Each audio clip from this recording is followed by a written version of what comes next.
Is-sena li għaddiet it-taqsima tal-kura intensiva tat-trabi ta' twelid u tfal ta' taħt it-3 snin fl-Isptar Mater Dei ħadet ħsieb 449 tarbija u stmat li permezz tal-kura eċċellenti mogħtija f'din is-sala minn tobba, infermiera u professjonisti tas-saħħa speċjalizzati f'dan il-qasam, 97% tat-trabi jirkupraw kompletament tant li meta jingħaqdu ma' familthom id-dar jgħixu ħajja normali.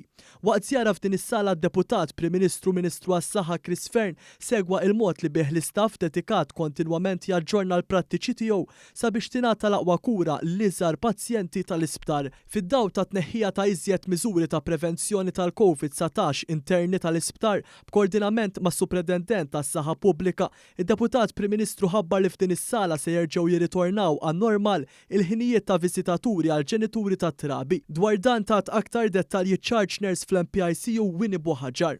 Hija sala sensittiva ħafna u għalhekk fi żmien il-COVID kellna naqsu il-visiting hours u il-parents kienu qed jidħlu satejn matul il-ġurnata. Ir-raġuni kienet l-ispazju huwa limitat, kien limitat u jekk konna ħandaħlu l-parents kollha f'salt kien ħajkun hemm overcrowded fis-sala.